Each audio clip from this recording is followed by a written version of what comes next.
Our story begins in Liverpool, a city in the north of England greatly affected by World War II. On the 9th of October 1940, John Winston Lennon was born, coinciding with a German air raid on Liverpool. He was the son of Julia and Alf Lennon, but he grew up with his Aunt Mimi and her husband George because the family did not consider Julia to be a fit mother. Uncle George died when John was only 14. Julia was more of an aunt than a mother to John, and he would visit her often. It was her who taught John how to play the banjo. Eventually, when he got into rock and roll, he learned how to play guitar when Aunt Mimi finally bought him one. On the 15th of July 1958, Julia was hit by a car outside John Lennon's house and sadly died. John started playing skiffle and rock and roll and formed his first band with schoolmates from Quarrymen High School. The band was called the Quarrymen. On the 6th of July 1957, John played with the Quarrymen at a church faith garden party at St. Peter's Walton Parish Church. A friend of John's, Ivan Vaughan, introduced him to a friend from the Liverpool Institute, James Paul McCartney. Paul was 18 months younger than John and way less cool, but he was a great musician. John was so impressed with his guitar skills, his voice, and his ability to tune a guitar properly that he invited Paul to join the band. To our delight, Paul said yes, starting the greatest partnership in musical history. Paul was the son of a cotton salesman and jazz pianist called James McCartney, and a midwife called Mary McCartney, who sadly died of breast cancer when Paul was only 14. Paul, his father, and Paul's brother Mike lived in a council house at 24th Lynn Road, quite close to John Lennon's house at Menlove Avenue.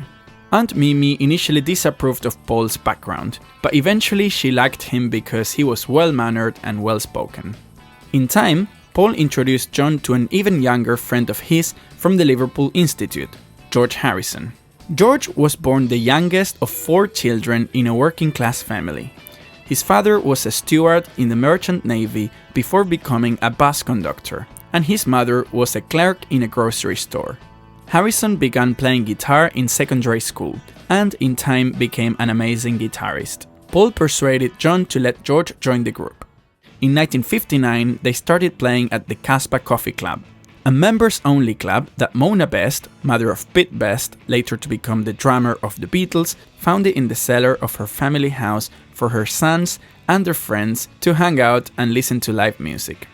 The Quarrymen helped decorate the place so it could open as soon as possible. At this point, they were playing anywhere they could and also started writing songs together, although their repertoire consisted mainly of covers. Eventually, there were no band members from the original Quarrymen, except for John Lennon, of course. In May 1960, Stuart Sutcliffe, John Lennon's good friend from the Liverpool College of Arts, sold one of his paintings. John and Paul persuaded him to buy a bass guitar with the money and join the band. In August 1960, Alan Williams, the owner of the Jacaranda Club, offered John, Paul, George and Stu, who at this point called themselves the Silver Beatles, a 2-month-long residency at the Indra Club in Hamburg's red light district of St. Pauli. They needed a drummer urgently, so they asked Pete Best to join the band. They arrived in Hamburg on the 17th of August 1960. The owner of the Indra Club was Bruno Koschmider, an ex-military man with little interest in music. He was willing to pay the Silver Beatles €2.50 per person per day for a 2-month Indra Club residency. The band would also get to live at a place called the Bambikino, a cinema that used to play porn and westerns. They shared an old storage room with no windows or heating. They were living in very rough conditions. They would be asked to play all night, every night. To get through the long hours, they would often use Preludin as a stimulant. The now called Beatles performed at the Indra Club for 40 nights, until it closed mid-October due to noise complaints. From then, they moved to the slightly bigger Kaiser Keller Club, just a few meters from the Indra, and also owned by Bruno Koschmider. It was there where they met another band from Liverpool called Rory Storm and the Hurricanes, with whom they shared a stage. Their drummer was none other than Ringo Starr. They also met a German girl named Astrid Kircher, who went to see the band with musician Klaus Vormann. She took the early era-defining pictures of the Beatles in Hamburg. introduced them to a new style of clothing, and invented the Beatle haircut. Eventually, she stole the heart of Stuart Sutcliffe. Tired of putting up with Kosmider and his abuses, they broke their contract and took a residency at the newly opened Top 10 Club, just around the corner, where they were offered more money, better conditions, and a more comfortable place to live. To get back at them, Kosmider reported George Harrison for working underage, and he got deported. When Paul and Stuart went to the Bambikino to retrieve their belongings, they found the place in total darkness as Kosmider had cut the power. As a last middle finger to Kosmider, they set a condom on fire and nailed it to the wall for light, only causing minor damage. Kosmider reported them for attempted arson, and they both got arrested and deported too. John Lennon followed his deported bandmates back to England, but Stu decided to leave the band and stay with Astrid in Hamburg. Stuart died of a brain hemorrhage on the 10th of April 1962. After George's 18th birthday, their immigration problems were solved, and they returned to Hamburg to start their residency at the Top 10 Club, playing for 92 nights. Back in Liverpool, in the summer of 1961, the Beatles established themselves as the signature act of the Cavern Club in Matthew Street, where they made 292 appearances between 1961 and 1963. It was during one of their lunchtime performances at the Cavern Club in 1961 when businessman Brian Epstein, who had heard of the band, went to see them play. He was impressed and offered them to become their manager, to which they said yes. Brian was about 7 years older than the Beatles. He was a gay Jewish man who ran the family-owned NEMS record store on Whitechapel Street. Although he was a businessman, he had no previous experience as a music manager. On the 1st of January 1962, the Beatles auditioned for Decca Records, aiming to secure a record contract that would launch their music career into the stratosphere. Manager Brian Epstein, determined to secure a deal for the Beatles, faced rejection from several record companies in London, including Columbia, HMV, and Philips. However, an opportunity arose when Decca A&R executive Mike Smith attended a Beatles performance at the Cavern Club in Liverpool and was impressed. This led to an audition at Decca Studios on New Year's Day 1962. The journey to the audition was an adventure in itself. Neil Aspinall, the band's road manager, drove the Beatles down to London on New Year's Eve but got lost, turning what should have been a straightforward trip into a 10-hour odyssey. Despite the extensive effort put into the audition, Decca shockingly rejected the Beatles about a month later. Executives believed that guitar groups were on their way out and that the Beatles had no future in show business. Nice. On the 24th of January, the Beatles signed a 5-year contract with Brian Epstein, giving him 10 to 15% of their income. They signed a new contract in October 1962, which gave Epstein 15, 20 or 25% of revenues, depending on how much he helped the band earn. They eventually signed a record deal with EMI subsidiary company Parlophone, after producer George Martin heard the Decca demos and decided to meet the band. George Martin gave the Beatles an artist test at EMI to assess their music talents. The audition was held on the 6th of June 1962 and acted as the band's first EMI recording session. "The boys want you out and Ringo in," Brian Epstein said. "They don't think you're a good enough drummer, Pete. And also George Martin doesn't think you're a good enough drummer." Pete Best was fired unceremoniously from the Beatles, and Ringo Starr joined the group in August 1962. Love Me Do was their debut single, backed by P.S. I Love You. When the single was originally released in the UK on the 5th of October 1962, it peaked at number 17. During 1962, the Beatles went back to Hamburg on 2 different occasions for short residencies at the newly opened Star Club. The Beatles performed for 3.5 hours each night. For this, they were paid the equivalent of £53.50 per person each week. On occasion, they shared the bill with Little Richard, with whom they had already performed in Liverpool. In 1963, the Beatles were exploding in England. Their debut album, Please Please Me, came out in March, followed by their first and second #1 singles, From Me to You and She Loves You. On the 13th of October 1963, the Beatles appeared on a TV show called Val Parnell's Sunday Night at the London Palladium. The Beatles' appearance on the TV show was very popular. About 18 million people watched it. It was after their performance at the London Palladium where they captured the attention of mainstream media, who coined the term Beatlemania to describe the scenes of screaming fans, starting a phenomenon that would literally change the world and give us the subject for our next video called The Beatlemania Years.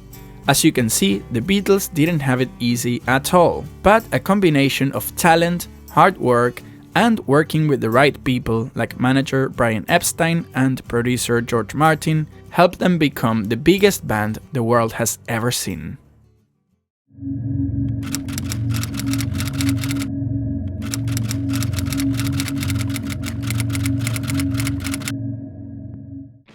In 1963, the Beatles were experiencing a meteoric rise in England. Their debut album Please Please Me was released in March, swiftly followed by their initial two chart-topping singles From Me to You and She Loves You. On the 13th of October 1963, the Beatles appeared on a TV show called Val Parnell's Sunday Night at the London Palladium. The London Palladium was, and still is, one of London's most famous theatres. The Beatles' appearance on the TV show was very popular, with about 18 million people watching. It was after their performance at the London Palladium where they captured the attention of mainstream media, who coined the term Beatlemania to describe the scenes of screaming fans. On the 4th of November 1963, the Beatles played at the Royal Variety performance at the Prince of Wales Theatre in central London. The Beatles performed to a very distinguished audience, including members of the royal family, more specifically Princess Margaret and the Queen Mother. John Lennon didn't miss the opportunity to make a very cheeky comment. Before playing Twist and Shout, he said, "For the people in the cheaper seats, clap your hands. And the rest of you, if you just rattle your jewellery." For our last number, I'd like to ask your help. For the people in the cheaper seats, clap your hands. And the rest of you, if you just rattle your jewellery. Everyone seemed to find the joke quite funny, so everything was fine. After the show, the Beatles met Princess Margaret and the Queen Mother. On the 22nd of November 1963, the Beatles' second album titled With the Beatles was released. The same album was later released in America, but under the name Meet the Beatles. 1964 was a pivotal role in the story of the Beatles. The year started with an 18-day residency at the Olympia Theatre in Paris, ending on the 4th of February 1964. While they were in Paris on the 29th of January 1964, the Beatles recorded Can't Buy Me Love, as well as a German version of She Loves You and I Wanna Hold Your Hand. This marked the first and only recording of the Beatles outside England for EMI. On the 1st of February, the Beatles single I Want to Hold Your Hand reached number 1 on the Billboard charts, marking the Beatles' first number 1 single in America. 1 week later, on the 7th of February, the Beatles arrived at John F. Kennedy Airport in New York City. It was the Beatles' first visit to America, and when they landed, they found the airport absolutely packed with Beatles fans. They definitely didn't expect such a reception. From the airport, they were escorted to the Plaza Hotel, where they stayed in and watched the chaos they caused on TV. The next day, they had a press call in Central Park. George Harrison couldn't attend because he was sick with tonsillitis. He stayed in the hotel while John, Paul, and Ringo entertained reporters in Central Park. The 9th of February was a very important day in the Beatles' career, marking their first appearance on the Ed Sullivan Show. The day of the Beatles' television performance, there were thousands of teenage fans waiting up and down Broadway, trying to get a glimpse of the Beatles entering and leaving the studio. Even though there were 50,000 requests for tickets to the show, there were only 728 seats available inside. Watching the Beatles' performance that night in the studio audience were John Lennon's wife, Cynthia, and George's sister, Louise Harrison. A record 73 million people watched the show. The Beatles sang 5 songs in 2 separate segments, including All My Loving, Till There Was You, She Loves You, I Saw Her Standing There, and I Want to Hold Your Hand. The Beatles made such an impact with their historic live appearance that it launched Beatlemania in the US, which still endures to this day. Earlier that day, the Beatles taped another performance for the Ed Sullivan Show, which was shown on Sunday the 23rd of February after the Beatles had returned to England. On Sunday the 16th of February, the Beatles appeared on the show again, live from Miami, Florida. After the show, the Beatles celebrated by going to the Playboy Club, conveniently located across the street from the Plaza Hotel. In 2023, Paul McCartney presented the Eye of the Storm exhibition in the National Portrait Gallery in London, in which he shown for the first time photographs he took with his own camera during the Beatles' 1964 tour, including pictures from Paris, London, New York, Washington DC and Miami. In July 1964, the Beatles' third album was released. It was called A Hard Day's Night, and also the Beatles' first film called A Hard Day's Night was released. Directed by Richard Lester, it was written by Alan Owen, and originally released by United Artists. The film portrays 36 hours in the lives of the group as they prepare for a television performance. My favorite part is the opening scene, where you can see the Beatles running from a crowd of fans. It was shot at Marylebone Station in London, and the bit where George Harrison trips and falls was not planned. That's why it's so funny. But not everything would be bad for George Harrison that day, as one of the extras was Pattie Boyd, later to become George Harrison's wife. On the 4th of December 1964, Beatles for Sale, the Beatles' fourth studio album, was released. Hi, sorry to interrupt the video. Just a very quick, very important announcement. I published a book. That's right, I published a book. It's called From the Cavern to Abbey Road, a journey through the Beatles' iconic landmarks. In this book, we see the story of the Beatles from the places where everything happened. Some of them are famous, like let's say Abbey Road Studios, and some of them perhaps not so famous, like for example the art gallery where John and Yoko met. The book is divided in 4 sections: Liverpool, Hamburg, London, and the last one is all around the world, so of course I called it Here, There and Everywhere.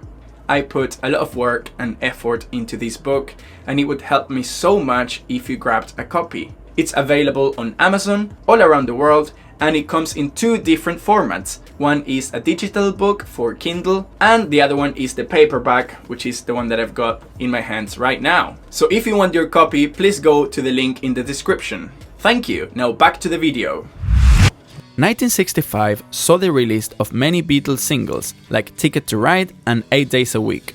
And that summer, Help, the Beatles' second film, was released, also directed by Richard Lester. Help sees the group struggle to protect Ringo Starr from a sinister Eastern cult and a pair of mad scientists, all of whom are obsessed with obtaining a sacrificial ring sent to Ringo by a fan. The soundtrack for Help was released as the band's 5th studio album under the same name. On the 15th of August, the Beatles played their first stadium concert at the Shea Stadium in Queens, New York City. On the 26th of October 1965, upon request of Prime Minister Harold Wilson, the Beatles went to Buckingham Palace to meet the Queen and became MBEs. This award caused a lot of controversy because up until then, MBEs were reserved for war heroes and things like that, but never pop musicians. To which John Lennon replied, "They got their awards for killing people. We got us for making music." 1965 ended with the release of Rubber Soul, the Beatles' 6th studio album, on the 3rd of December. 1966 started with a wedding, as George Harrison married Pattie Boyd on the 21st of January 1966. In a March 1966 interview, John Lennon said that the Beatles were more popular than Jesus. This didn't cause much controversy in Britain. However, when the article was printed in the US, it caused a lot of backlash, especially in the southern states, where some people burned Beatles records and souvenirs. John Lennon later apologized and said that he was not comparing himself or the band to Jesus Christ, and he only meant to say that these days rock and roll music had more impact on young people than religion. You know, I'm not saying that we're better or greater or comparing us with Jesus Christ as a person or God as a thing or whatever it is. You know, I just said what I said and it was wrong. In the summer of 1966, the Beatles toured West Germany, Japan and the Philippines. On the 4th of July, the legendary band performed 2 concerts in front of over 80,000 fans at Rizal Memorial Football Stadium in Manila, capital of the Philippines. The Beatles declined an invitation to have breakfast with the First Lady, which caused a mob to attack the hotel where they were staying, and also being left with no police custody. The band never returned to the Philippines after the incident. We did the concert. The next morning, we were in bed and somebody knocked on our door of the hotel suite saying, "Come on, you're supposed to be at the Palace." And we said, "No, we're not. We weren't. We didn't have any engagement." And they said, "Turn on the TV." We turned the television on, and there it was, this big palace with lines of people. And the guy saying, "Well, they're still not here yet." But we were never supposed to be there. And so what they did was they said, "Beatles snub first family." And so consequently, he set the mob on us and tried to beat us up, which they did. They beat up a lot of people in with us and wouldn't let the airplane leave Manila until Epstein, our manager, had to get off the plane and give back the money we earned at the concert. On the 30th of May, their single Paperback Writer and Rain was released. And on the 5th of August 1966, the Beatles released their 7th studio album called Revolver. In Rubber Soul, we could already see how the music was getting a little bit more complex. However, it was in Revolver where the Beatles' music changed drastically, introducing things like strings for Eleanor Rigby, Indian music with George Harrison playing sitar in Love to You, the first reversed guitar solo in I'm Only Sleeping, a technique that they took even further for the experimental song Tomorrow Never Knows, playing all sorts of different sounds in reverse. Revolver also marked the first album with Jeff Emerick as the main sound engineer, as their previous sound engineer Norman Smith went on to become a solo artist. Jeff Emerick was largely responsible for the new sound the Beatles got in Revolver, experimenting with the limited technology they had at the time. At this point, the Beatles were fed up with touring. They were tired of not being able to hear themselves over the screaming fans. Their tours had grown too large and complex for Epstein to manage. Also, recent episodes like their narrow escape from the Philippines and the backlash they got in America after John Lennon's "bigger than Jesus" comment didn't help. But especially, the Beatles were now creating music that could not be played live with the technology they had available at the time. So they decided to give up touring and focus on spending much more time in the studio, allowing them to create albums like their masterpiece Sgt. Pepper's Lonely Hearts Club Band, and embarked on various new projects. In the next video, we'll focus on the Beatles' psychedelic years. On the 29th of August 1966, the Beatles played their last paid gig at Candlestick Park in San Francisco, marking the end of an era. The Beatlemania Years marked the pinnacle of the Beatles' career, a hectic era where they catapulted to worldwide fame and solidified their position as the greatest band the world has ever known.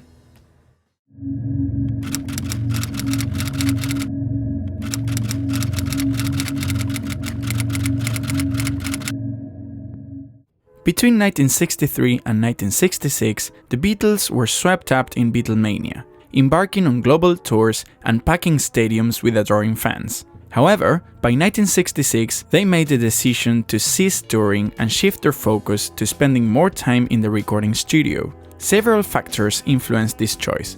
The overwhelming noise of screaming fans made it difficult for them to hear themselves perform, leading to fatigue, and their musical ambitions were outgrowing the limitations of live performance technology.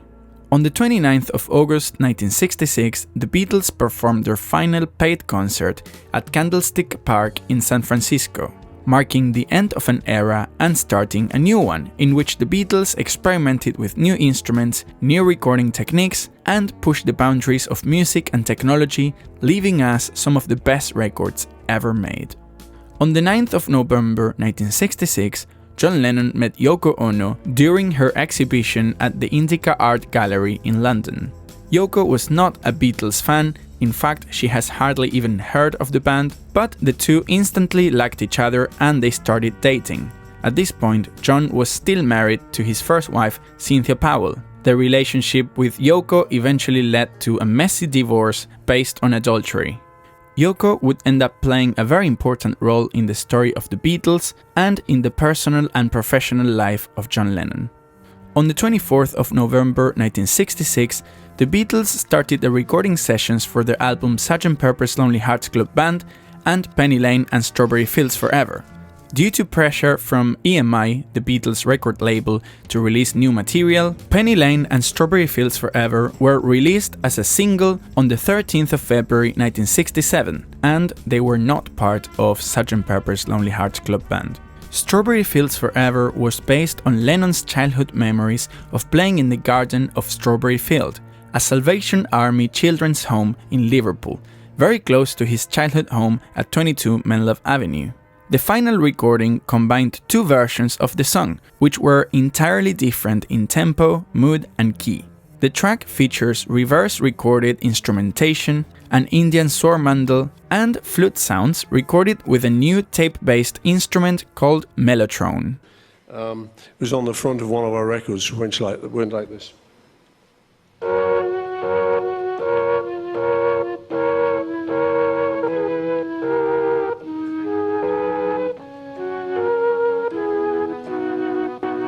Let me take you down, 'cause I'm going. Penny Lane also refers to Liverpool childhood memories, more specifically to the street where John, Paul and George used to change buses. The lyrics mention the places and characters that Lennon and McCartney recalled from their upbringing in the city, like the shelter in the middle of the roundabout, the bank, and the barber showing photographs of every head he's had the pleasure to know. The song features numerous modulations that occur mid-verse and between its choruses. Session musician David Mason played a piccolo trumpet solo for its bridge section. Sound engineer Jeff Emerick recalled McCartney playing Pet Sounds by the Beach Boys repeatedly during recording session breaks, adding that it wasn't altogether unsurprising when Paul said he wanted a really clean American sound for Penny Lane. McCartney was dissatisfied with the initial attempts at the song's instrumental feel, and he was inspired to use a piccolo trumpet after seeing David Mason play the instrument during a BBC television broadcast of the Second Brandenburg Concerto by Johann Sebastian Bach. On the 17th of January, Mason recorded the instrumental solo used for the final mix. So David, Paul McCartney sees you playing the piccolo trumpet on telly. What happens then? Well, I received a phone call the next day from George Martin. And George said, well, are you free on tomorrow? And can you come along to Abbey Road? And I said, yes. And we arranged it. And just as an afterthought, I said, oh, who's this for? He said, oh, it's the Beatles. So I went along the next night and in walked these four. And I thought they were in fancy dress. So I said, have you just come off a film set? Oh, no, mate, we always dress like this. And Paul played a bit on the piano and said, diddle-um, diddle-um, can you play that? And I tried, and he said, oh, a bit higher, or, like that. And we went on like that for about 3 hours. Producer George Martin later wrote, the result was unique, something which had never been done in rock music before. Penny Lane and Strawberry Fields Forever were accompanied by promotional films. The Beatles did not want to travel to Liverpool, so they were filmed at Knoll Park in Sevenoaks, Kent on the 30th of January 1967. Around this time, the Beatles were doing a lot of LSD, a drug that was largely responsible for the changes in their music and personalities. It was in April 1965 when John Lennon, George Harrison and their wives first tried LSD when a dentist friend slipped it into their after-dinner coffee. Eventually, Ringo started doing it too. Paul was reluctant to try it, but in time he ended up loving it. The frequent trips gave the Fab Four a new sense of mindfulness and freedom, one that not only poured itself into their music, but also made them more honest with the press in the process. After Paul McCartney was convinced to join his bandmates into the world of acid, he was later famously quizzed by a newspaper about his psychedelic indulgence, and he chose to tell the truth rather than taking the easy way out. It was a decision that ultimately made the Beatles public enemy number one for a while, calling an end to their already fading clean-cut image. I mean, you're spreading this now at this moment. This is going into all the homes, in Britain.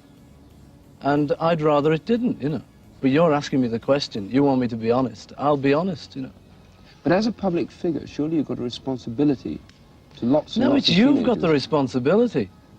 You've got the responsibility not to spread this now. I'm quite prepared to keep it as a very personal thing, if you will too. If you'll shut up about it, I will. On the 26th of May 1967, Sgt. Pepper's Lonely Hearts Club Band was released. It was regarded by musicologists as an early concept album that advanced the roles of sound composition, extended form, psychedelic imagery, and the record producer in popular music.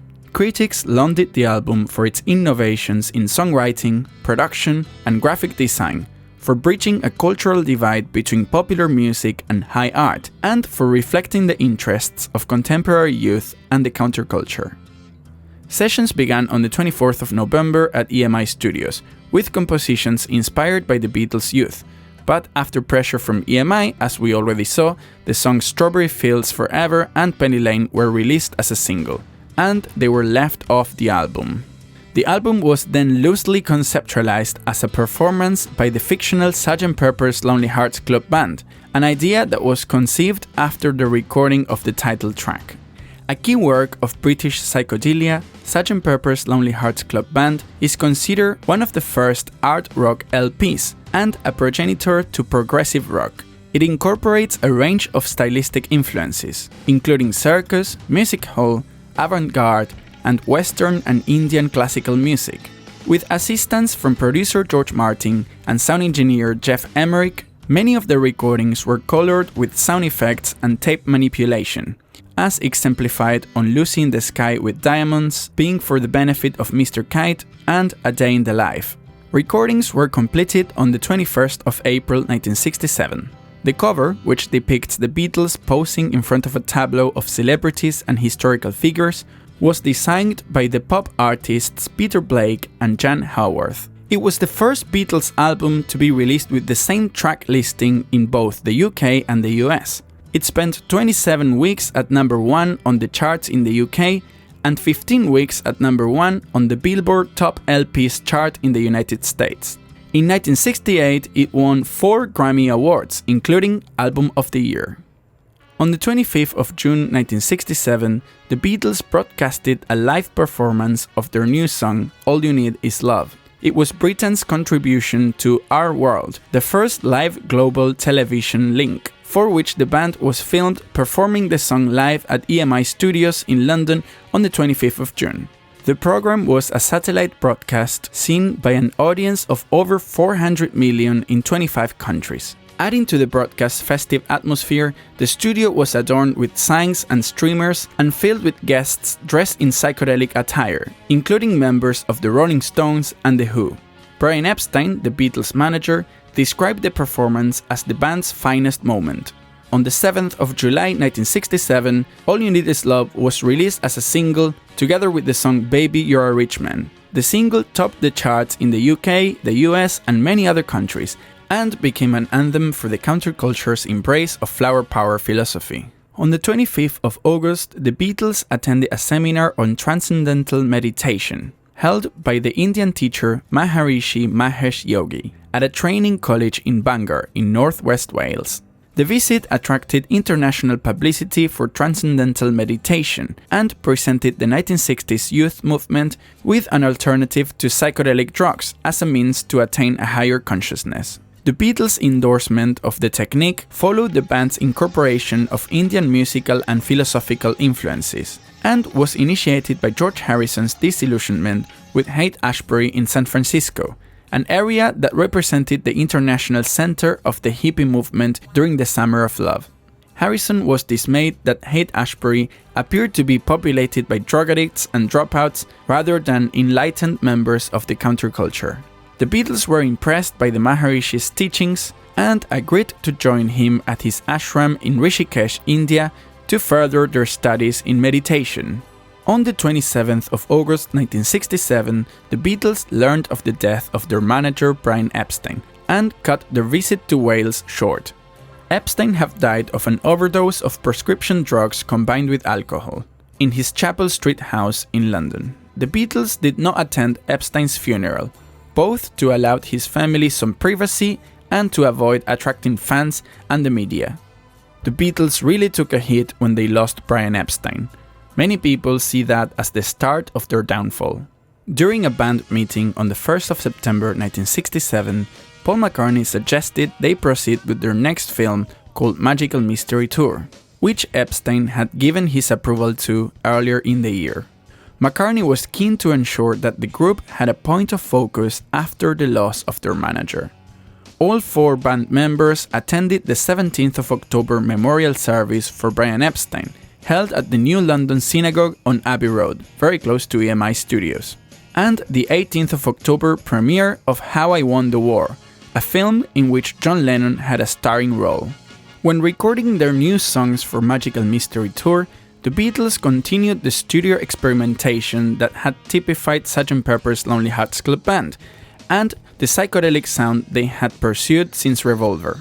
Many Beatles biographers characterized the group's post-Sgt. Pepper's recording sessions of 1967 as aimless and undisciplined. The Beatles' use of psychedelic drugs such as LSD was at its height during that summer. And in author Ian MacDonald's view, this resulted in a lack of judgment in their recordings as the band embraced randomness and sonic experimentation. George Martin, the group's producer, chose to distance himself from their work at this time, saying that much of the Magical Mystery Tour recordings was disorganized chaos. Ken Scott, who became their senior sound engineer during the sessions, recalled, "The Beatles had taken over things so much that I was more their right-hand man than George Martin's." Recordings for Magical Mystery Tour were completed on the 7th of November. On the 26th of December 1967, Magical Mystery Tour was aired on TV as the 3rd film starring the band. It depicts a group of people on a coach tour, including the band members, who experience strange happenings caused by magicians. Paul McCartney is credited with conceptualizing and leading the project. The film was originally aired on BBC One in black and white. A colored transmission followed on BBC Two on the 5th of January 1968. It received mixed to negative reviews. However, the soundtrack was released one day after the film, and it was a commercial and critical success. 1968 started with the Beatles formally founding Apple Corps in London. The Beatles started the business for tax purposes, and the idea was to create a conglomerate. Its chief division was Apple Records. Other divisions included Apple Electronics, Apple Films, Apple Publishing, and Apple Retail, whose most notable venture was the short-lived Apple Boutique on the corner of Baker Street and Paddington Street in central London. Apple headquarters in the late 1960s was at the upper floors of 94 Baker Street, and subsequently at 3 Savile Road. The last of these addresses was also known as the Apple Building, which was home to the Apple Studio. This building would later become the venue for the famous Rooftop concert. In February 1968, the Beatles traveled to Rishikesh in northern India to take part on a Transcendental meditation training course at the ashram of Maharishi Mahesh Yogi. The visit followed the group's denunciation of drugs in favor of Transcendental meditation and received widespread media attention. The band members arrived in India in mid-February along with their wives, girlfriends, assistants, and numerous reporters. The visit was also the most productive period for the Beatles' songwriting. While there, Lennon, McCartney, and Harrison wrote many songs, and Ringo Starr finished writing his first. 18 of these songs were recorded for the Beatles' White Album. 2 others appeared on the Abbey Road album, and others were used for various solo projects, like Paul McCartney's song Junk that would end up in the album McCartney, and John Lennon's Jealous Guy, originally known as Child of Nature, that would end up in John Lennon's album Imagine. Among the students was actress Mia Farrow and her sister Prudence. The song Dear Prudence was inspired by Prudence Farrow, who became obsessive about meditating. Dear Prudence, won't you come out to play? Dear Prudence, see the brand new day. The retreat and the discipline required for meditation were met with varying degrees of commitment from the individual Beatles. Ringo Starr left on the 1st of March, after only 10 days. McCartney left later in March to attend business concerns. Harrison and Lennon departed abruptly on the 12th of April following rumors of the Maharishi's inappropriate behavior towards Mia Farrow and another of his female students. The divisive influence of the Beatles' Greek friend Alexis Madras, financial disagreements, and suspicions that the Maharishi was taking advantage of the band's fame have also been mentioned by biographers and witnesses. McCartney and Harrison later discovered the accusations against the Maharishi to be untrue, and Lennon's wife Cynthia reported there was not a shred of evidence or justification. Back in the UK, on the 28th of May 1968, the Beatles began a 2-day recording session, the so-called King Phones demos, at George Harrison's house in preparation for their next album. 27 songs, mostly acoustic, have become public from this session. On the 30th of May 1968, the Beatles started the official recording sessions for their self-titled double album, also known as the White Album, and the Hey Jude and Revolution single.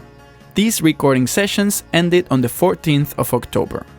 During these sessions, arguments broke out among the foursome over creative differences and John Lennon's new partner, Yoko Ono, whose constant presence broke the Beatles' policy of excluding wives and girlfriends from the studio.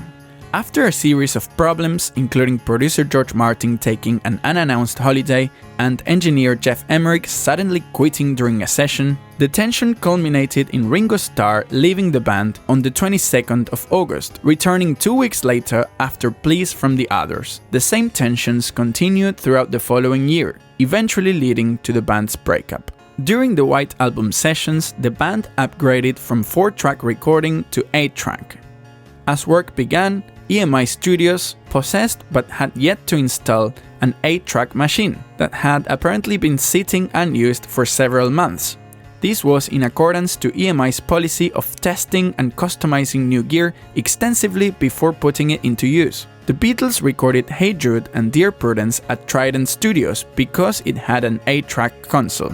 When they learned that EMI also had one, they insisted on using it, and engineers Ken Scott and Dave Harris installed the machine without studio management authorization in Abbey Road Studio 2. The band held their first and only 24-hour session at Abbey Road during the final mixing for the album. On the 17th of July 1968, Yellow Submarine was released as the Beatles' fourth film. It was an animated jukebox musical fantasy surrealist adventure comedy film inspired by the music of the Beatles, directed by animation producer George Dunning and produced by United Artists and King Features Syndicate. Initially, press reports stated that the Beatles themselves would provide their own characters' voices. However, apart from composing and performing the songs, the real Beatles' only participation was in the closing scene of the film. The voices of their animated counterparts were provided by voice actors.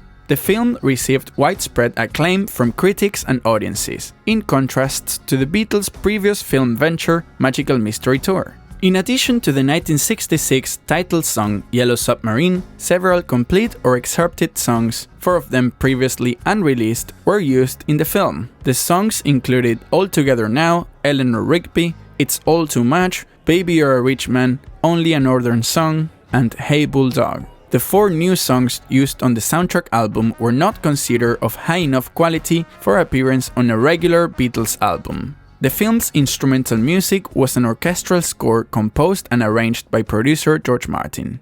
On the 26th of August 1968, Hey Jude and Revolution were released as a single. Hey Jude was the first song to be recorded on an 8-track recording equipment. The sessions took place at Trident Studios in central London and led to an argument between McCartney and George Harrison over the song's guitar part. Ringo Starr later left the band only to return shortly before they filmed the promotional clip for the single. The clip was first aired on David Frost's UK television show. Contrasting with the problems affecting the band, this performance captured the song's theme of optimism and togetherness by featuring the studio audience joining the Beatles as they sang the coda. Paul McCartney wrote Hey Jude for John Lennon's son Julian, who was going through his parents' divorce. Initially the song was called Hey Jule, but then he changed it for Hey Jude because he thought it sounded better.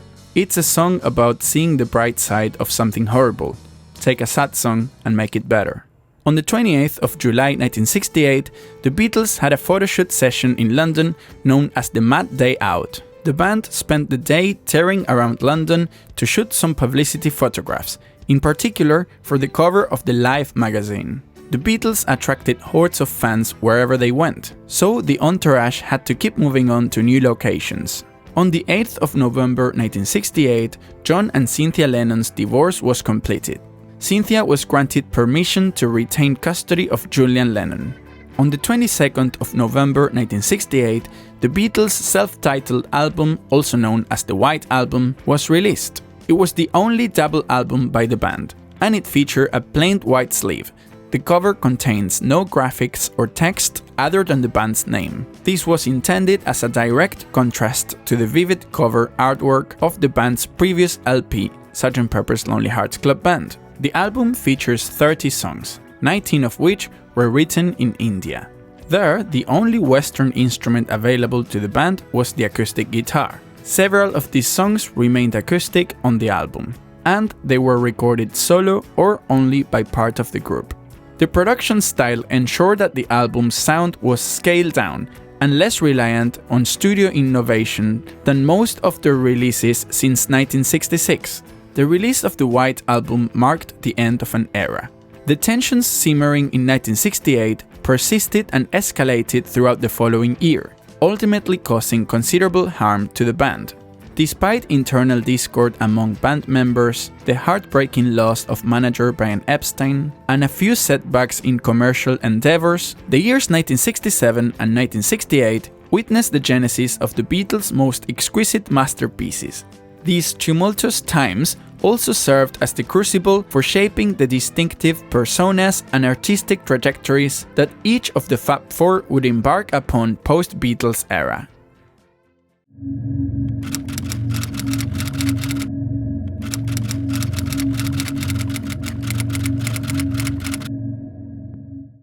On the 2nd of January 1969, the Beatles met at Twickenham Film Studios in London to begin rehearsals of new songs for an eventual TV show for worldwide transmission, under the working title Get Back. Michael Lindsay Hogg was the director. The idea was to show the Beatles rehearsing, jamming, getting their act together, and then finally performing somewhere in a big end-of-the-show concert. Named after a Paul McCartney song, Get Back, it suggested the need to get back to simpler times, when their music was less complex and it could be performed live easily with the technology they had available at the time. John Lennon even said to producer George Martin, "For this one, I don't want any of your production crap. I want an honest album that when I listen to it, I know that we've done it." On the 10th of January, during the sessions, George Harrison had enough and decided to leave the band. Reflecting on the incident later for the Beatles Anthology project, Harrison attributed his departure to a number of factors, among them the presence of film cameras, which he found particularly annoying when the Beatles weren't getting along. "They were filming Paul and I having a row," he said. "It never came to blows, but I thought, what's the point of this? I'm quite capable of being relatively happy on my own, and if I'm not able to be happy in this situation, I'm getting out." It was a very difficult and stressful time, and being filmed having a row as well was terrible. I got up and thought, I'm not doing this anymore. After George left, John said, "If he's not back by Monday, we'll get Eric Clapton in. He's just as good and not such a headache." On the 15th of January, George accepted to rejoin the Beatles. His main condition was that the band was to continue the Get Back project in the Apple studio, located in the basement of 3 Savile Row, the headquarters of the Beatles company called Apple Corps. He also insisted on inviting Billy Preston to join the Get Back sessions, in the hope that his skills as a keyboard player and his good mood would help the Beatles work together nicely, both musically and personally. A strategy that had already worked the previous year when George invited his close friend Eric Clapton to record his song While My Guitar Gently Weeps. On the 18th of January, John speaks about important financial problems in Apple, warning that it will collapse because of its continuous losses. A statement that certainly didn't help Apple's credibility or help boost the morale of the staff. On the 20th of January, the shooting moved to the 3 Savile Row basement, where a new studio has been installed by Alexis Madras, the Beatles' Greek friend known as Magic Alex, who became head of Apple Electronics. The studio quickly proved to be substandard, with several acoustic problems and lacking basic equipment that producer George Martin had to borrow from EMI Studios at Abbey Road. On the 28th of January, John and Yoko met Alan Klein for the first time at the Dorchester Hotel in London. John was very impressed with Klein and insisted he should manage the Beatles.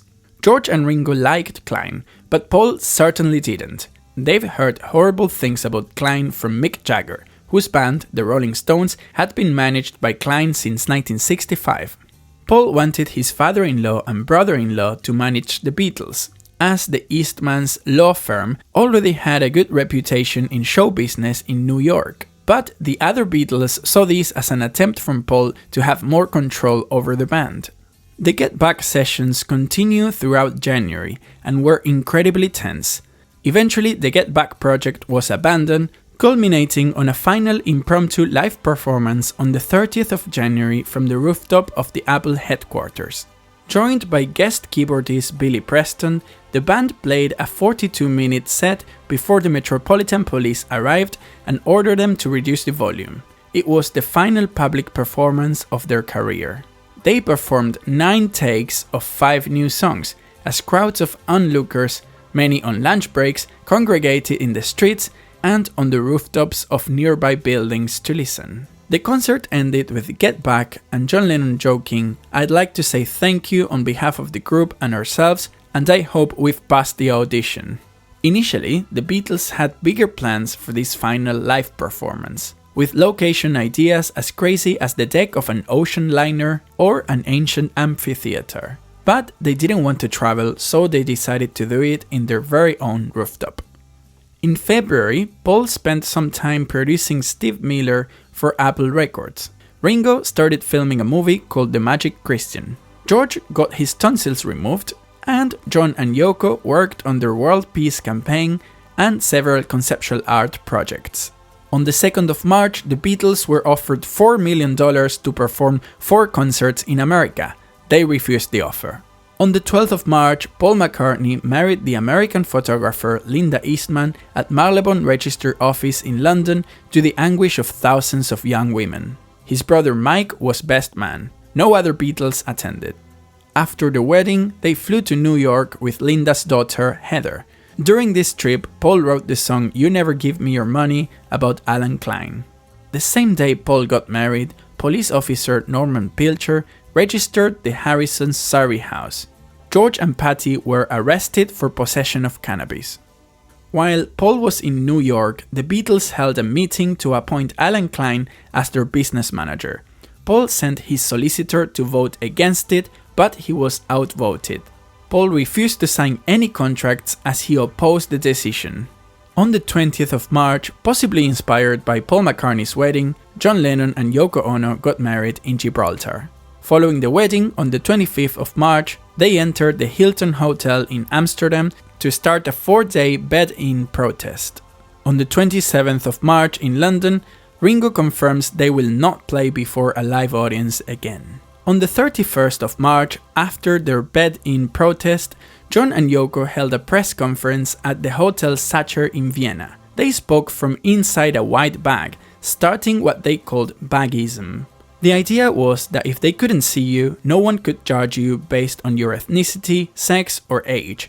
They would later start a company called Back Productions Limited, operating from a vacant office at 3 Savile Row as their headquarters for their world peace campaign. On the 11th of April, the Beatles released their single Get Back, Don't Let Me Down. On the 14th of April, John and Paul recorded the Ballad of John and Yoko, in which John tells the story of getting married with Yoko in Gibraltar. George and Ringo were busy, but John insisted that the song had to be recorded immediately. On the 22nd of April, John changed his name from John Winston Lennon to John Ono Lennon. On the 13th of May, the Beatles gathered at the EMI headquarters in Manchester Square in London for a photoshoot with Angus MacBean for the Get Back LP cover. The idea was to recreate the cover of their first album, Please Please Me. The album Get Back was scheduled for release in July, although it would eventually be postponed. On the 30th of May, the Beatles released the Ballad of John and Yoko and Old Brown Shoe, the first Beatles single not mixed for mono. On the 1st of June, John and Yoko recorded Give Peace a Chance at the end of the 8-day bed-in protest in Montreal, Canada. On the 27th of June, Ringo and Maureen go on holiday to the south of France. 2 days later, John, Yoko, Kyoto and Julian go to Scotland on holiday. While they were in Scotland, they were involved in a car accident on the 1st of July. John was a notoriously bad driver who had rarely been behind the wheel since passing his test in 1965. He was poor at navigating roads and often failed to notice other traffic. The roads were narrow, the weather was poor, and Lennon panicked after spotting a foreign tourist driving towards him. He lost control of the car, driving it into a roadside ditch.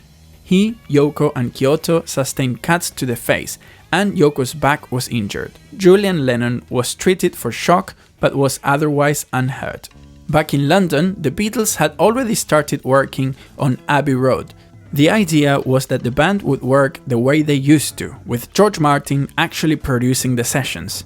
George Martin said to Paul, "If you want to work the way we used to, then you have to be the way you used to."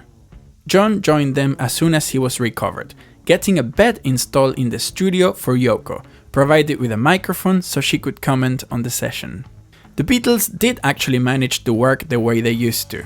The result was one of the best albums in music history. Abbey Road incorporates styles such as rock, pop, blues and progressive rock, and makes prominent use of the Moog synthesizer and guitar played through a Leslie speaker.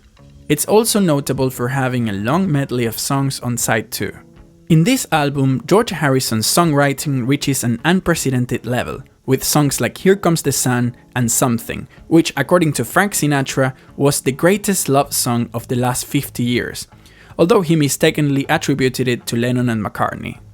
The album was originally going to be called Everest, but eventually they called it Abbey Road after the street where EMI studios were located. The photoshoot session for the cover took place on the 8th of August, showing the Beatles crossing the street just outside the studios, a photo copied by bands, tourists and Beatles fans forevermore. The final sequencing of the album came together on the 20th of August, the last time all 4 Beatles were present in a studio together.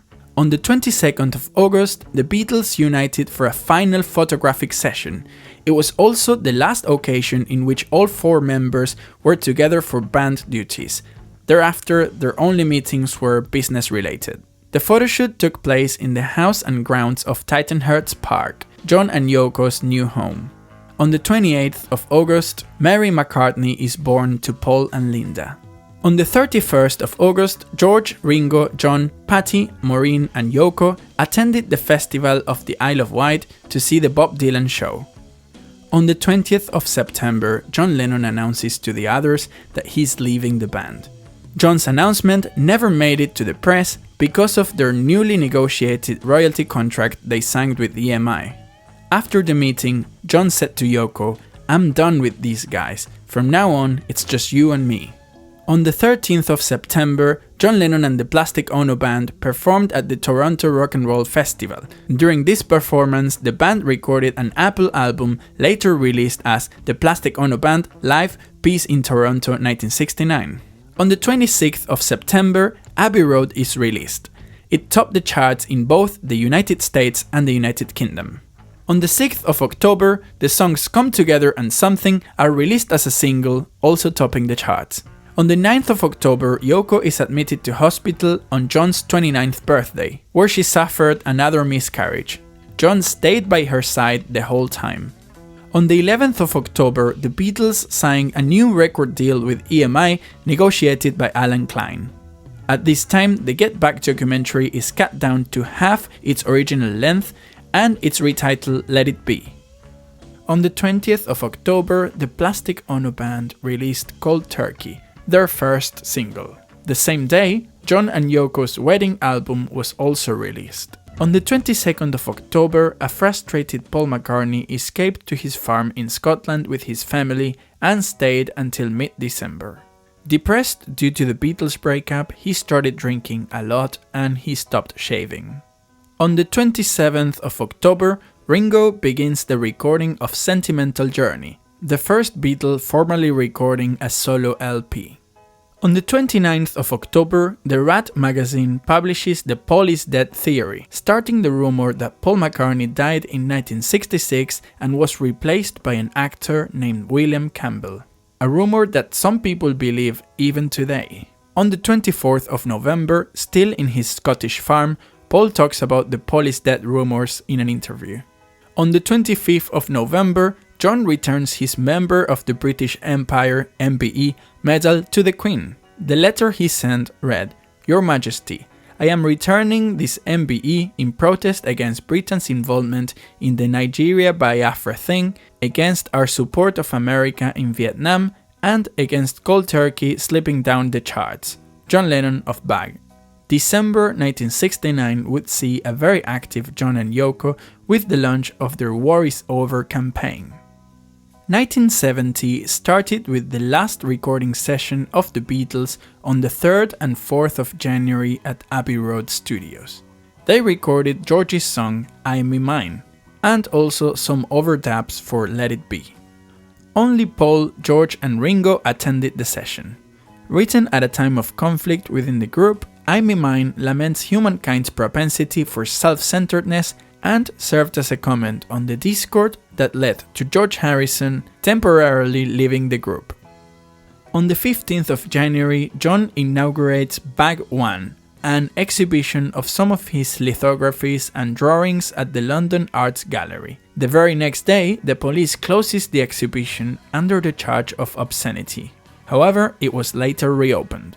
John and Yoko stayed in Denmark over the New Year and most of January 1970 to be with Ono's daughter, Kyoto. She was living there with Yoko's second husband. On the 20th of January, John and Yoko cut their hair short. The next day, the Daily Express published that John cut his hair to be able to travel without being recognized. On the 26th of January, George Harrison released his hit single My Sweet Lord, together with Isn't It a Pity. It was the first #1 single by an ex-Beatle. Harrison originally gave My Sweet Lord to his fellow Apple Records artist Billy Preston, who recorded a gospel version produced by George.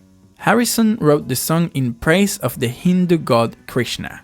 Later in the 1970s, My Sweet Lord was at the center of a heavily publicized copyright infringement lawsuit due to its alleged similarity to the Ronnie Mac song He's So Fine. On the 6th of February, John and Yoko released their single Instant Karma. On the 12th of March, George and Patty Harrison moved into Friar Park, an imposing Victorian neo-Gothic mansion in Oxfordshire.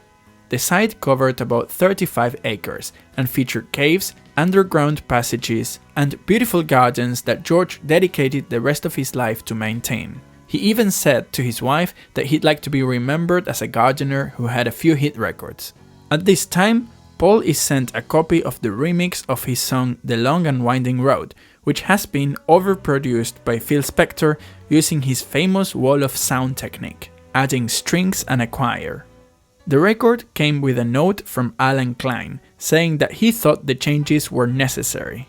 Paul, who never had so much as a note altered by producer George Martin, absolutely hated the changes, and ended up sending a letter to Klein on the 14th of April warning him never to interfere with a recording of his again.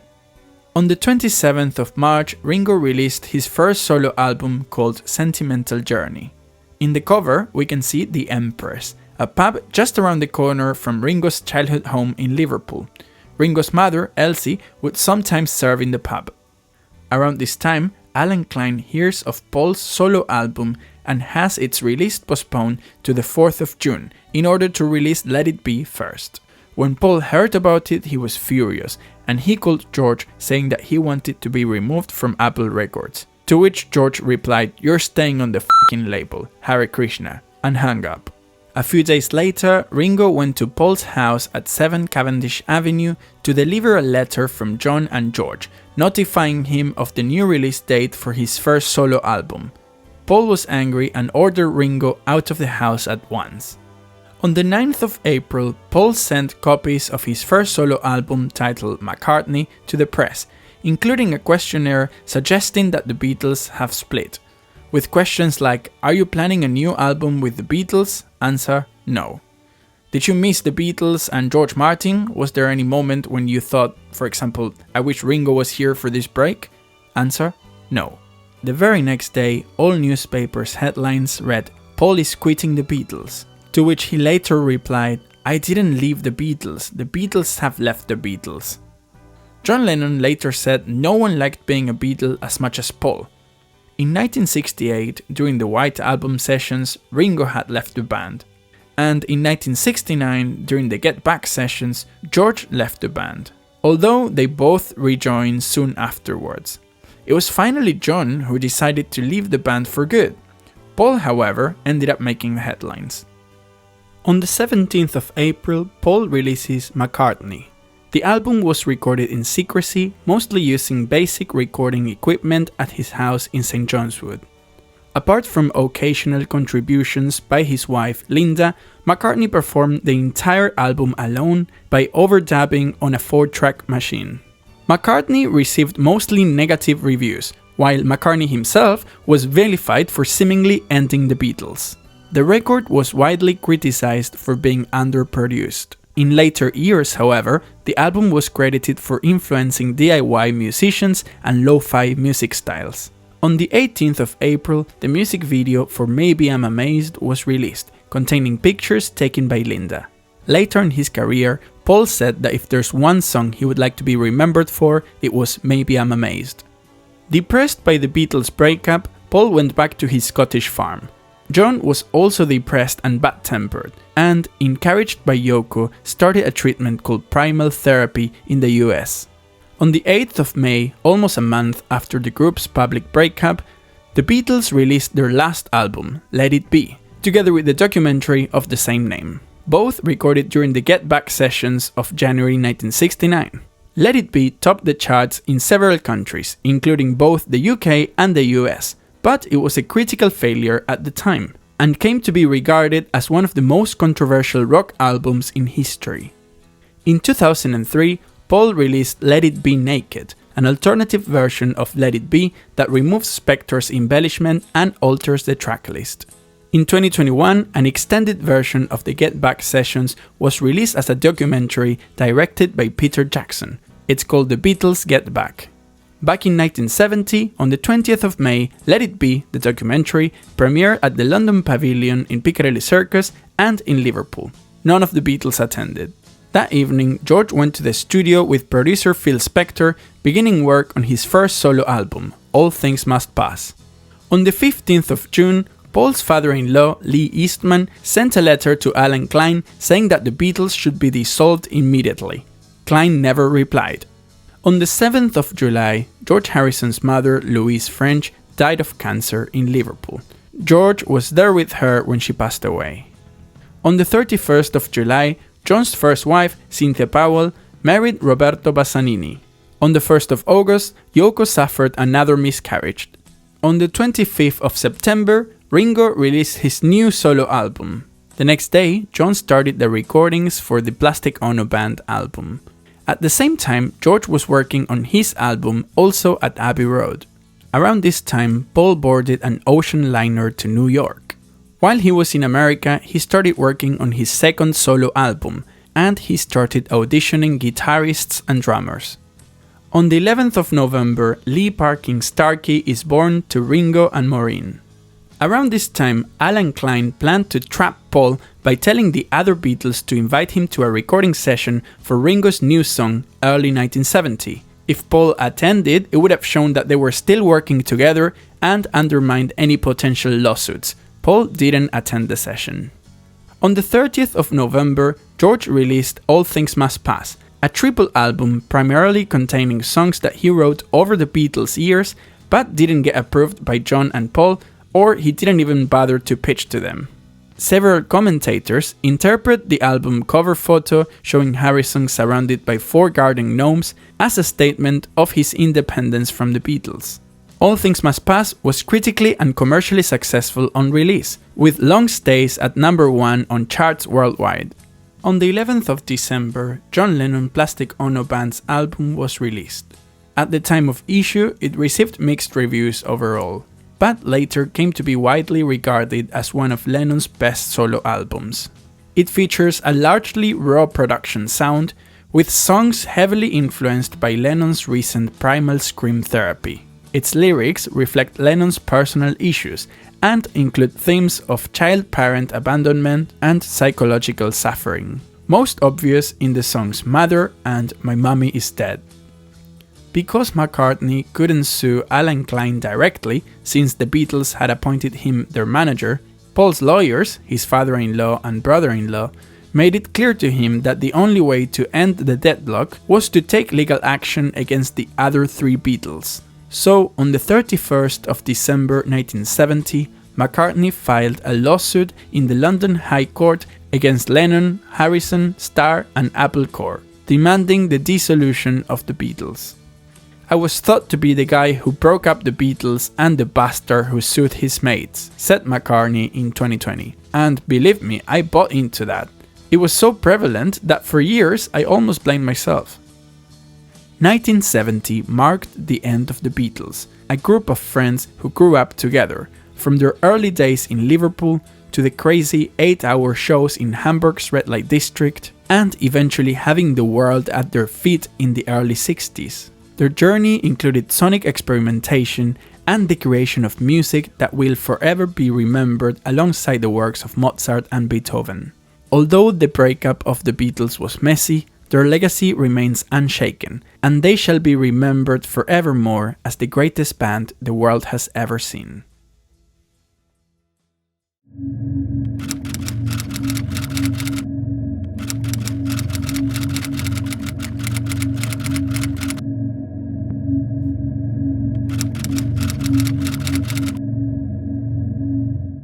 After the Beatles disbanded in 1970, John Lennon embarked on a solo career that was marked by both musical innovation and personal turbulence.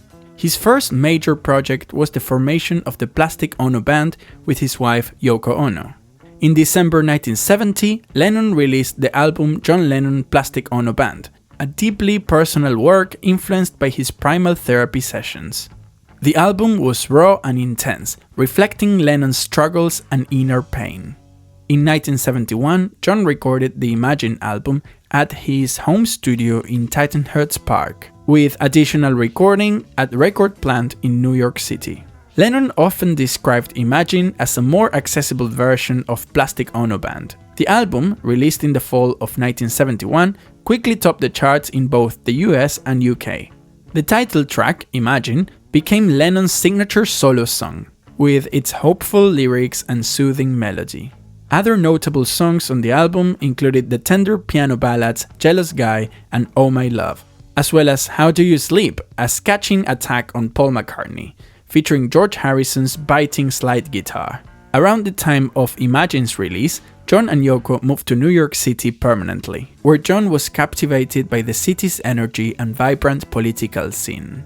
As 1971 ended, John and Yoko released the holiday single Happy Christmas, War Is Over in the US, with the UK release delayed due to publishing issues. In early 1972, Lennon's visa expired, leading to deportation proceedings that Lennon believed were politically motivated due to his anti-war activism. In June 1972, John and Yoko released Sometime in New York City, a double album that was a commercial and critical failure. By April 1973, they had moved to the Dakota Building on Central Park West. The Dakota, an iconic luxurious New York residence, became their new home. However, less than 6 months later, John and Yoko began a trial separation. John moved to Los Angeles accompanied by his new girlfriend May Pang, the couple's personal assistant. Ironically, it was Yoko who suggested they should get together. This period, which Lennon later called his lost weekend, lasted 18 months and involved heavy drinking and partying with friends like Ringo Starr, Harry Nilsson and Keith Moon. Despite the chaos, Lennon released Mind Games in November 1973, an album that marked a partial return to the style of Imagine. At this time, John was being sued by Maurice Levy over copyright infringement of one line in his Beatles song Come Together. As part of an agreement, Lennon had to record 3 Levy-owned songs, so he decided to record a whole album of rock and roll covers. The album was simply called Rock and Roll. Sadly, both John Lennon and producer Phil Spector were not in the best of shape during this period, so the sessions rapidly disintegrated into drunken, out-of-tune chaos. The project would not be completed until 1975. In 1974, Lennon returned to New York with May Pang and began working on Walls and Bridges, which was released in September and became a #1 hit. John's last concert appearance was with Elton John at the Madison Square Garden on the 28th of November 1974. Yoko Ono's surprise visit backstage led to their reconciliation in early 1975. And later that year, Yoko gave birth to their son Sean on John's 35th birthday. John then took a 5-year break to be a house husband and dedicate his time to Sean. In 1980, Lennon returned to music with Double Fantasy, an album reflecting his contented family life. Songs like Watching the Wheels and Beautiful Boy celebrated his newfound peace, while Woman and Just Like Starting Over became timeless anthems. Tragically, on the evening of the 8th of December 1980, John was shot and killed outside the Dakota Building by a fan driven by envy and a distorted sense of purpose inspired by J.D. Salinger's novel The Catcher in the Rye. John Lennon's sudden death at age 40 shook the world and marked the end of an era for one of music's most influential figures.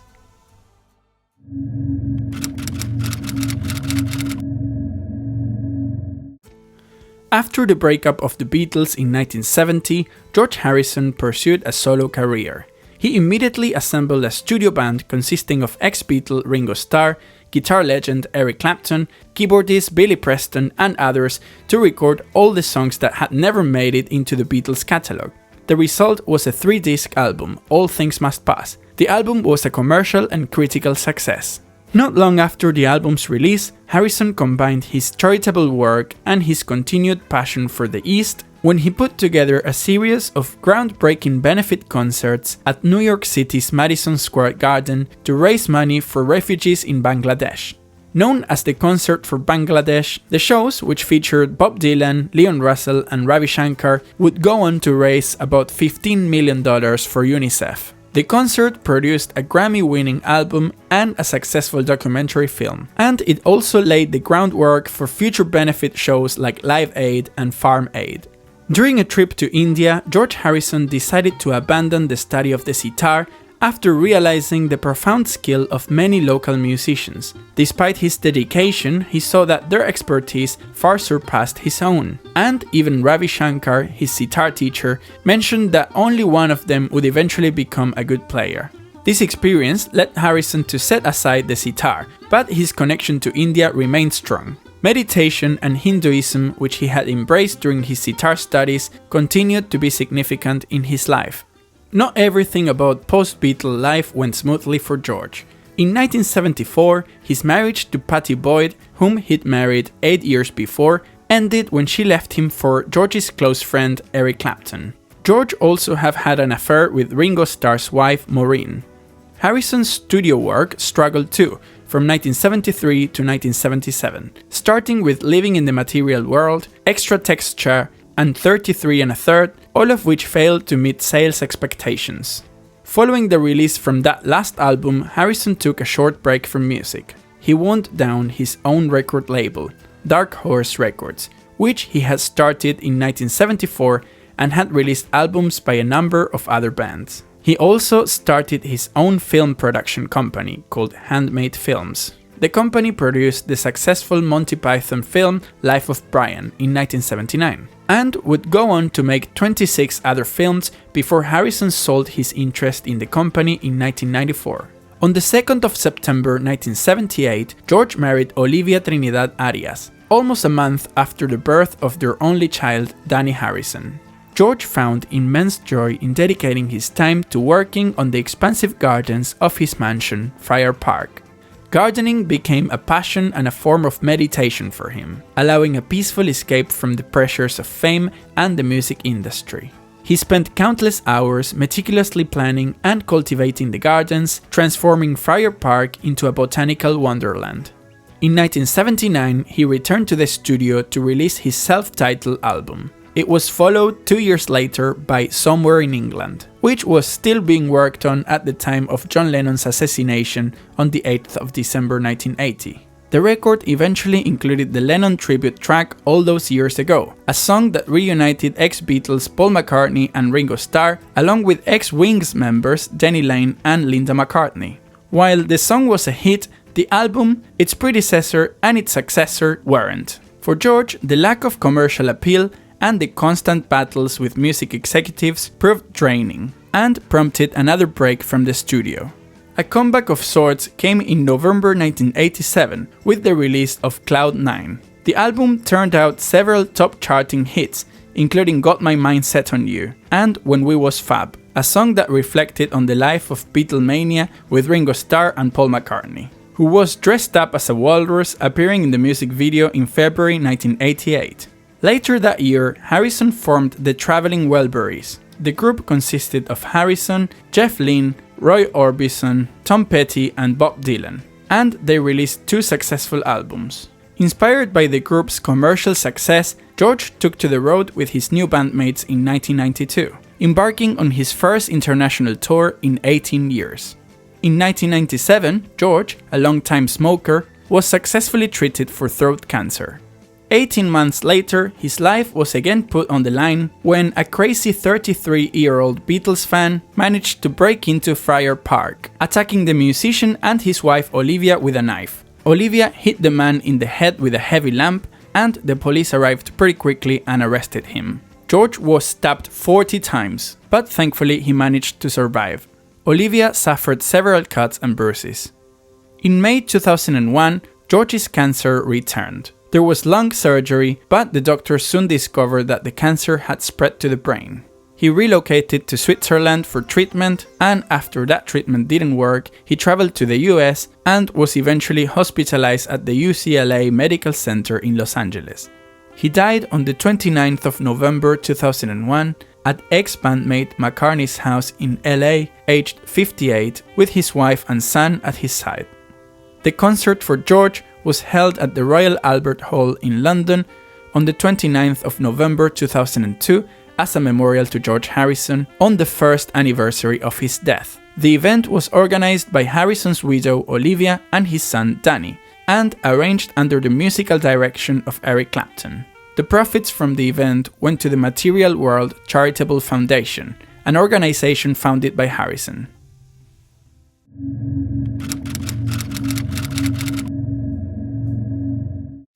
After the Beatles broke up in 1970, Ringo Starr embarked on a solo career and faced various personal and professional ups and downs. In the immediate aftermath of the Beatles breakup, Ringo released his first solo album, Sentimental Journey, in 1970, which consisted of pre-rock standards. Later in that year, he released a country album, Beer Cups of Blues. These initial albums showed Ringo's versatility and willingness to explore different musical genres. Ringo married Maureen Cox in 1965, and they had 3 children together: Zach, born in 1965, Jason, born in 1967, and Lee, born in 1970. They initially lived in Weybridge, Surrey, very close to the houses of John Lennon and George Harrison.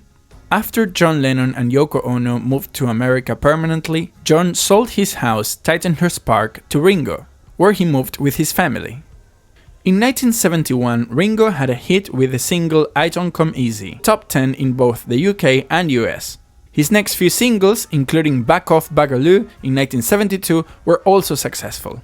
Ringo's third solo album, called Ringo, released in 1973, was a major success, featuring hits like Photograph and You're 16. The album included contributions from all his former Beatle bandmates. However, his success began to fade with subsequent albums. Goodnight Vienna was relatively successful, but later efforts like Ringo IV failed to achieve the same level of commercial success. During this period, Ringo also faced personal challenges, including issues with alcohol and drugs. Ringo and Maureen divorced in 1975. In 1980, he met the actress Barbara Bach on the set of the film Caveman. They married in 1981, and their relationship marked a turning point in Ringo's personal life. They lived primarily in the UK, but also spent time in Monte Carlo and Los Angeles. Ringo continued to release music throughout the 1980s, but with limited success. Albums like Stop and Smell the Roses 1981 and Old Wave 1983 did not perform well commercially. During this time, Ringo's struggles with alcohol intensified, impacting both his personal life and his career. By the late 1980s, Ringo sought help for his addiction issues, and he and Barbara both went to rehab in 1988. This marked a significant turning point, as Ringo emerged from rehab committed to sobriety and ready to revive his career. In 1989, Ringo formed the All-Star Band, a supergroup featuring rotating members from famous bands. The concept was simple. Each member performed some of their own hits with Ringo leading the show. The All-Star Band tours were highly successful and helped re-establish Ringo as a prominent figure in the music industry. The tours continued throughout the 1990s and beyond, with various lineups over the years. Ringo released several solo albums in the 1990s and 2000s, including Time Takes Time 1992 and Vertical Man 1998. He also published his first book, Postcards from the Boys, in 2003, featuring reproductions of postcards sent to him by the other Beatles. In 2008, Ringo and Barbara moved to Los Angeles. He continued to tour with the All-Star Band and released albums like Why Not 2010, Ringo 2012, and Give More Love 2017. Ringo also became a prominent advocate for peace and love, often using his platform to promote these messages. Ringo was inducted into the Rock and Roll Hall of Fame as a solo artist in 2015, an honor that recognized his contributions to the music world, both with the Beatles and as a solo artist. As of 2024, Ringo Starr continues to tour and release music, maintaining an active presence in the music industry. His enduring legacy continues to inspire fans around the world.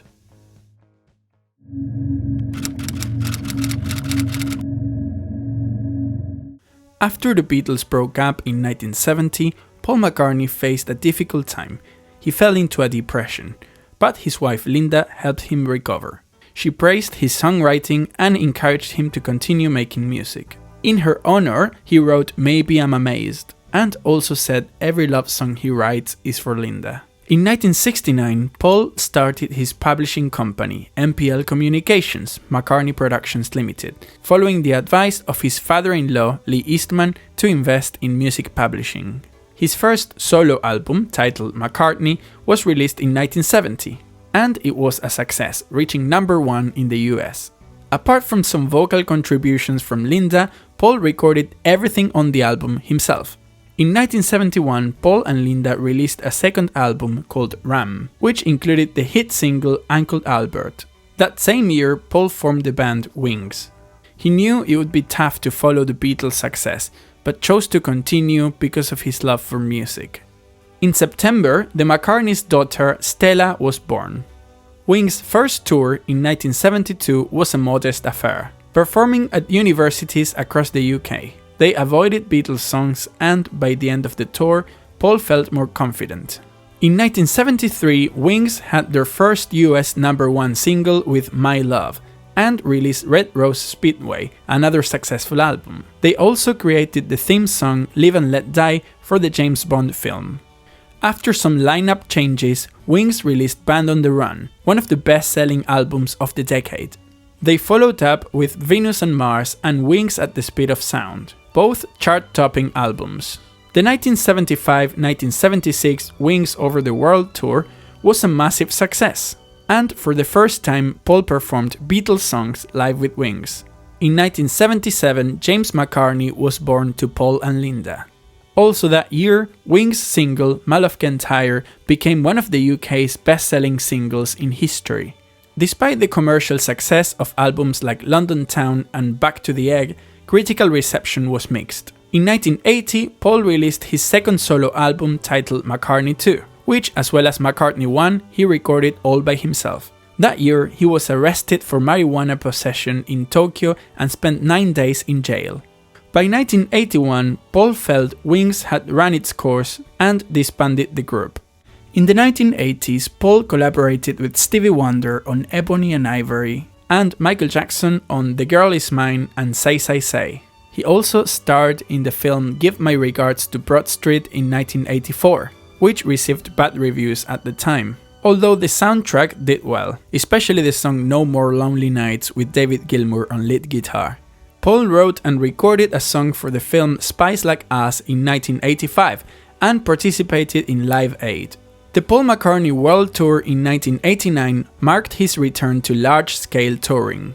In 1991, he ventured into orchestral music with the Liverpool Oratorio. Sadly, on the 17th of April 1999, Paul's wife, Linda, passed away from breast cancer. Paul continued his musical career releasing Driving Rain in 2001 and touring with a new band in 2002. That year, he married Heather Mills, and in 2003 they had a daughter called Beatrice. Paul performed at various high-profile events, including the Super Bowl and Live Aid. In 2008, after a messy divorce with Heather Mills, Paul married Nancy Shevell in 2011 at the Old Marylebone Town Hall, the same place where he married Linda. He performed at the Queen's Diamond Jubilee concert at Buckingham Palace and the 2012 Summer Olympics. In January 2017, McCartney filed a lawsuit in the United States District Court against Sony ATV Music Publishing, seeking to reclaim ownership of his share of the Lennon-McCartney song catalog. McCartney and Sony agreed to a confidential settlement in June 2017. In 2021, he released a book called The Lyrics 1956 to the Present. And in 2023, he published 1964 Eye of the Storm, a collection of photos he took during Beatlemania. The photos were also exhibited at the National Portrait Gallery in London. As of 2024, Paul McCartney continues to release music and perform worldwide, maintaining his status as one of the most enduring figures in music history.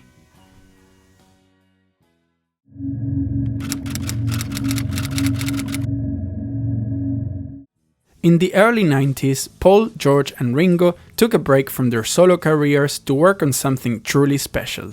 The Beatles Anthology is a comprehensive multimedia project that delves into the history and the legacy of the Beatles. It encompasses a documentary series, a book, and 3 double albums that feature rare and unreleased recordings.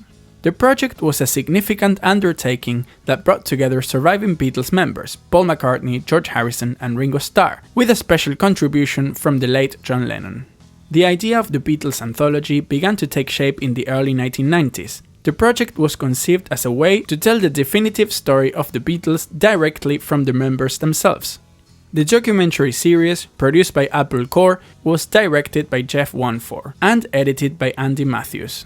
It consisted of 8 episodes that chronicled the band's career from their early days in Liverpool to their breakup in 1970. The series first aired in November 1995. The anthology documentary featured interviews with Paul, George and Ringo, along with archival footage of John. It provided a deep look at their rise to fame, their innovative music, and the challenges they faced. The series included rare footage, home movies, and behind-the-scenes clips, offering fans an intimate glimpse into the Beatles' lives. The book, released in the year 2000, compiled interviews, photographs, and memorabilia from the band members' personal archives. It complemented the documentary by providing additional insights and stories that didn't make it into the film. The heart of the anthology project was the 3 double albums, released in 1995 and 1996. These albums feature a treasure trove of rare and unreleased recordings, including early demos, outtakes, and alternative versions of well-known songs. Each album provided a deeper understanding of the Beatles' creative process and evolution as musicians. One of the most exciting aspects of the Beatles Anthology was the inclusion of new Beatles songs, created from old demos recorded by John Lennon in the late 1970s. After John's tragic death in 1980, Yoko Ono gave to Paul, George and Ringo a set of unfinished Lennon demos. The surviving Beatles worked together to complete these tracks, marking the first time they had recorded together since the band's breakup. These songs were Real Love and Free as a Bird. A third Lennon demo, Now and Then, was also considered for the project. Although the Beatles worked on the track during the anthology sessions, it was ultimately left unfinished at the time. The song was finally released in 2023. The Beatles Anthology was more than just a retrospective, it was a celebration of the band's enduring influence and a testament to their musical innovation. Today, more than 50 years after the breakup of the Beatles in 1970, the legacy of John Lennon, Paul McCartney, George Harrison and Ringo Starr lives on, and their music and timeless appeal will continue to influence artists for generations to come.